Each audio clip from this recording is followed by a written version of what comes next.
यूं ही नहीं मिलती राहों को मंजिल, एक जुनून सा दिल में जगाना पड़ता है। पूछा चिड़िया से कैसे बनाया आसियाना अपना, बोली भरनी पड़ती है उड़ान बार बार, तिनका तिनका उठाना पड़ता है। नमस्कार साथियों, कुछ ही दिनों में बोर्ड के एग्ज़ाम स्टार्ट होने वाले हैं। स्टूडेंट पर इन दिनों तनाव बढ़ जाता है, क्योंकि ज़्यादा पढ़ने वाले हों या फिर कम पर अच्छा रिजल्ट तो सबको चाहिए। समस्या यह है कि ऐसी कौन सी प्लानिंग करें ताकि बोर्ड के एग्ज़ाम में अच्छे मार्क्स लाएं। यह प्रश्न लगभग प्रत्येक विद्यार्थी के मन में होता है। इसलिए एग्ज़ाम की तैयारी के लिए आप कुछ महत्वपूर्ण ट्रिक्स अपना सकते हैं। मैंने अक्सर देखा कि स्टूडेंट फाइनल एग्ज़ाम का नाम सुनकर डर जाते हैं, इसलिए कि एग्ज़ाम का टाइम नज़दीक आ रहा होता है और उनकी पढ़ाई और सिलेबस या उनका रिवीजन अभी पूरा नहीं हुआ होता, जिससे वो परेशान होने लगते हैं और उनके पढ़ने का टाइम और मनोबल दोनों कम हो जाता है। परिणाम स्वरूप वो जल्दी जल्दी परीक्षा की तैयारी करने लग जाते हैं और तैयारी के लिए नोट्स, गेस पेपर आदि के पीछे भागने लगते हैं। नोट्स और गेस पेपर में उन्हें ऐसे ऐसे क्वेश्चन मिलते हैं जिसका उन्हें अभ्यास नहीं होता और डरने लगते हैं कि मैंने ऐसे क्वेश्चंस की तैयारी ही नहीं की। एग्ज़ाम में कैसे लिखेंगे, उनके ऐसे विचार से उनका टाइम और कॉन्फिडेंस दोनों कम हो जाता है।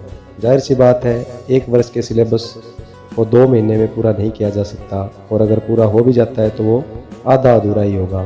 कहा भी जाता है, आधा ज्ञान किसी काम का नहीं होता, न आपके लिए और न ही आपके एग्ज़ाम के लिए। इसलिए नियमित रूप से पढ़ाई करने का प्रयास करें। तो साथियों, जानते हैं कि किस तरह हम किसी भी एग्ज़ाम की तैयारी अच्छे से कर सकते हैं। तो इसके लिए आप कुछ टिप्स अपना सकते हैं, जिनमें से पहली टिप्स है, एग्ज़ाम की तैयारी के लिए टाइम टेबल बनाएं।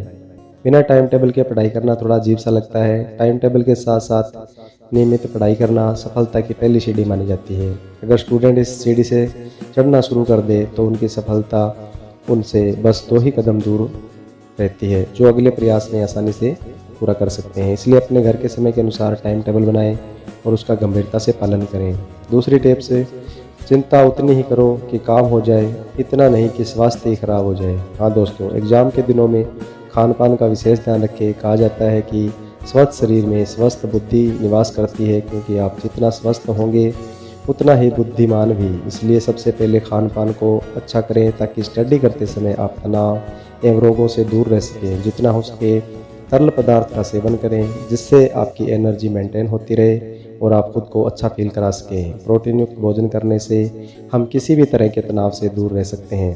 पढ़ा हुआ टॉपिक जल्दी से नहीं भूलते और पढ़ा हुआ टॉपिक भी जल्दी समझ में आ जाता है। एग्ज़ाम के दौरान junk food, fast food, oily food आदि का सेवन नहीं करना चाहिए। यह आपकी बॉडी पर बुरा प्रभाव डाल सकती है, जो बाद में चलकर आपके लिए मुसीबत बन सकती है। इसलिए सावधान रहिए और एनर्जी युक्त भोजन कीजिए, जैसे दूध, फल, पनीर आदि आदि। महत्वपूर्ण टॉपिक के बारे में दोस्तों से परामर्श करें। जी हाँ दोस्तों, इंपॉर्टेंट टॉपिक्स या क्वेश्चन दोस्तों के बीच हमेशा डिस्कस करें। ऐसा करने से आपको उस टॉपिक के बारे में अच्छी जानकारी प्राप्त होगी। बार बार डिस्कस होने से वह टॉपिक या प्रश्न आपके दिमाग में चलता रहेगा, जो जल्दी याद होगा और लंबे समय तक याद भी रहेगा। एग्ज़ाम में पूछे गए पुराने क्वेश्चन के साथ प्रैक्टिस करें। महात्मा गांधी जी ने भी कहा है कि थोड़ा सा अभ्यास बहुत सारे उपदेशों से बेहतर है। इसलिए अगर आप सफल होना चाहते हैं तो जितना हो सके उतना अभ्यास करें, ताकि आपके अंदर की हिचक दूर हो सके। प्रैक्टिस केवल डर को ही दूर नहीं करती, बल्कि ये आपके अंदर एक कभी न जाने वाली हिम्मत पैदा करती है, जिससे आप गर्व से बोल सकते हैं कि मैं इस काम को अब आसानी से कर सकता हूँ। और कहते भी हैं, एक इच्छा से कुछ नहीं बदलता, एक निर्णय से थोड़ा कुछ बदलता है, लेकिन एक प्रयास सब कुछ बदल देता है। अगली टिप है, पढ़ाई के दौरान ध्यान भटकाने वाली वस्तुओं से दूर रहें। कहा जाता है कि जिस काम में मन या ध्यान नहीं लगता वो काम अच्छे तरीके से नहीं होता, खासकर जब पढ़ाई की बात आती हो तो। इसमें ध्यान का ही सबसे बड़ा रोल होता है। अपने आसपास कोई भी ऐसी चीज़ जो स्टडी के दौरान ध्यान भटकाता हो उसे साथ न रखें, जैसे मोबाइल, टीवी, वीडियो गेम, शोरगुल, बच्चे आदि। पढ़ने के लिए एकांत स्थान का चुनाव करें ताकि ध्यान स्थिर रहे। जब तक स्टडी में मन नहीं लगेगा तब तक एग्ज़ाम की तैयारी बेहतरीन नहीं होगी। अगर लगता हो पढ़ते समय मन एकाग्र नहीं हो पा रहा है तो उस विषय या टॉपिक का अभ्यास करें जो आपको बहुत अच्छे से आता है। इससे आप में कॉन्फिडेंस आएगा और आपका मन शांत होगा, और मन शांत होगा तो वो कठिन विषय पर एकाग्र हो पाएगा। एग्ज़ाम की तैयारी कैसे करें, अपने आप में एक बड़ा काम है। अगर आप ऊपर बताई गई टिप्स को फॉलो करते हैं तो मेरा यह मानना है कि आप एग्ज़ाम में अच्छे मार्क्स लाएंगे। ऐसे कोई भी काम आसान नहीं होता, पर अगर मुश्किलों से लड़ने की रास्ते आप खोज लेते हैं तो मुश्किल काम आसान हो जाता है। एग्ज़ाम में अच्छे मार्क्स लाने के लिए ऊपर वाले पॉइंट पर्याप्त हैं जिसकी सहायता से आप एक अच्छे परीक्षार्थी बन सकते हैं। धन्यवाद।